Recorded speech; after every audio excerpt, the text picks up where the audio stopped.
Bonjour. Hello. Hola. Marhaba bikoum. Sur le fil, Le podcast d'actu de l'AFP. des nouvelles choisies pour vous sur notre fil info. Vous le savez, ces jours-ci, on parle beaucoup de biodiversité.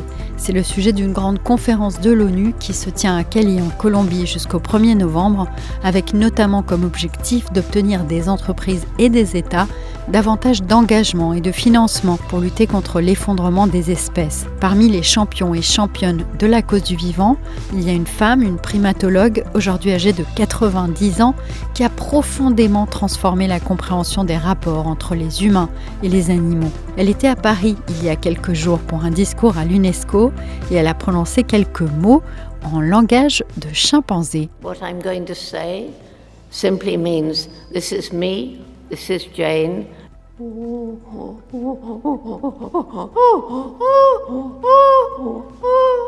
It's a distance call, it's very appropriate for you guys up in the balcony. Vous l'avez deviné, c'est Jane Goodall. Nous vous proposons donc pour ce Sur le fil une interview portrait de Jane Goodall. La primatologue a parlé avec nos collègues Madeleine Pradel et Madeleine Deblic avant son discours à l'UNESCO où elle a transmis un message d'espoir et invité à l'engagement. Un podcast réalisé par Sarah Miensoni. Sur le fil. Avant de lancer l'interview, un rappel sur sa vie. Cette Britannique, fille d'un ingénieur et d'une écrivaine, a aimé profondément la nature dès sa plus tendre enfance. Très tôt, elle a fréquenté les muséums d'histoire naturelle, sans avoir la possibilité au départ d'aller à l'université, faute de moyens. Et c'est seulement armée d'une expérience de secrétaire et de ses connaissances autodidactes qu'elle débarque au Kenya à 23 ans, invitée par une amie qui avait une ferme familiale. Sur place, elle rencontre le chercheur qui changera sa vie. Écoutez son récit à l'UNESCO. J'y suis allée en bateau. C'était tellement incroyable. Quand j'ai quitté l'Angleterre, il faisait gris et froid. Et puis la mer est devenue toujours plus bleue. J'ai commencé à voir des poissons volants. Quand je suis arrivée au Kenya, quelqu'un m'a dit « Si tu t'intéresses aux animaux, tu devrais rencontrer le docteur Louis Leakey, le célèbre paléontologue. Il m'a fait visiter les lieux et il m'a posé beaucoup de questions. Et comme j'avais passé autant de temps que possible au Muséum d'histoire naturelle de Londres et que j'avais lu tous les livres que j'avais pu trouver sur les animaux d'Afrique de l'Est, j'ai su répondre à beaucoup de ces questions. »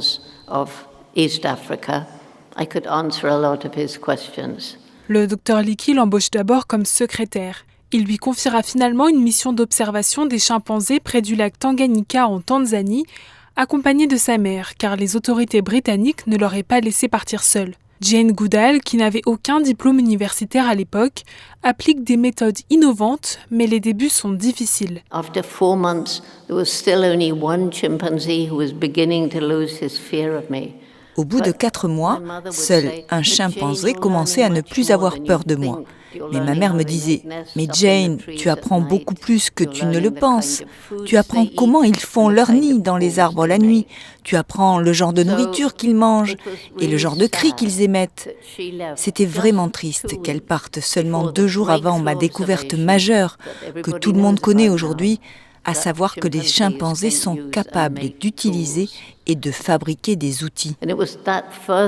C'était justement ce chimpanzé qui commençait à ne plus avoir peur de moi et que j'avais appelé David Greybird, David Barbe Grise, parce qu'il avait de jolis poils blancs sur son menton. Je l'ai vu ramasser des tiges et les utiliser pour extraire des termites de leur terrier, arracher l'herbe et manger les insectes et ramasser des brindilles feuillues. Et pour utiliser ces tiges comme des outils, il devait soigneusement enlever les feuilles et les branches latérales. À l'époque, la science affirmait que seuls les humains pouvaient utiliser et fabriquer des outils. Et donc, c'était une observation vraiment incroyable.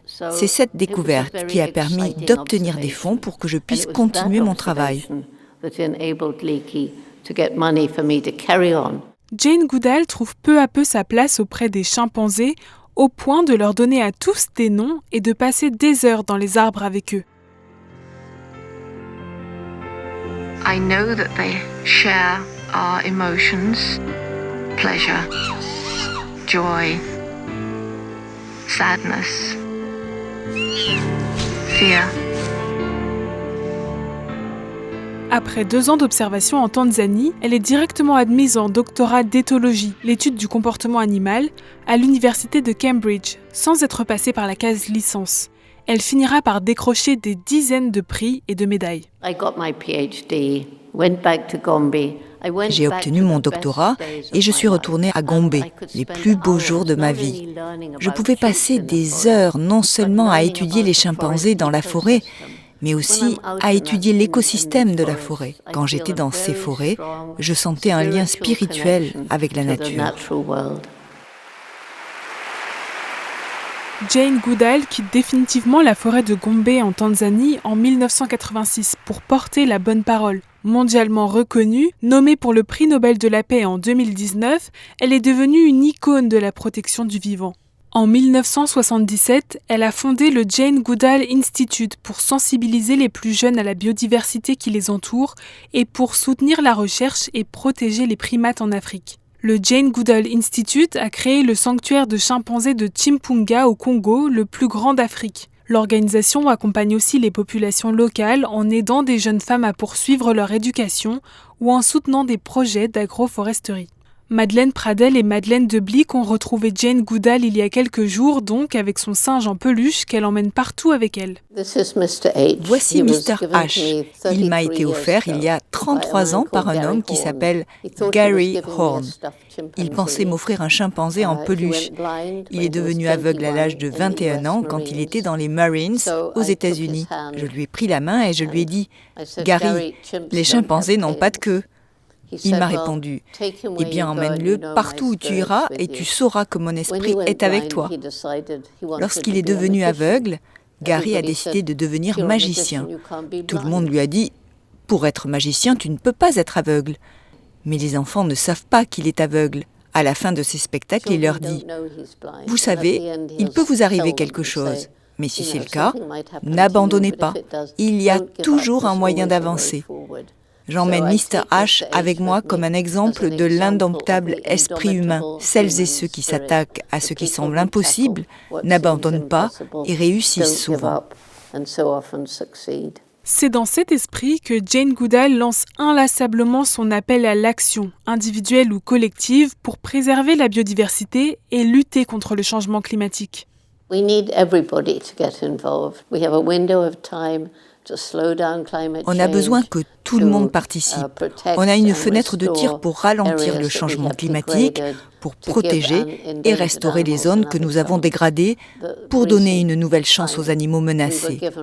Le délai qu'on nous a donné récemment, c'était 5 ans. 5 ans pour commencer à ralentir le changement climatique.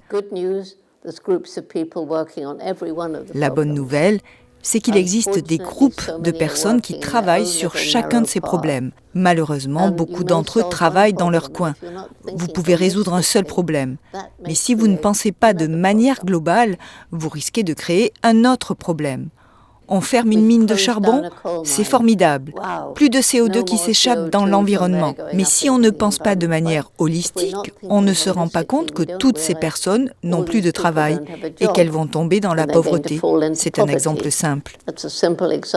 C'est exactement l'un des sujets qui mobilise les États parties réunis à Cali, où l'une des questions pressantes est le financement des actions de protection et de restauration du vivant, ou comment rendre la transition écologique acceptable pour tous. À l'ouverture de la COP Biodiversité le 21 octobre, les peuples indigènes d'Amazonie ont ainsi demandé un mécanisme de financement direct pour les aider à protéger leur territoire.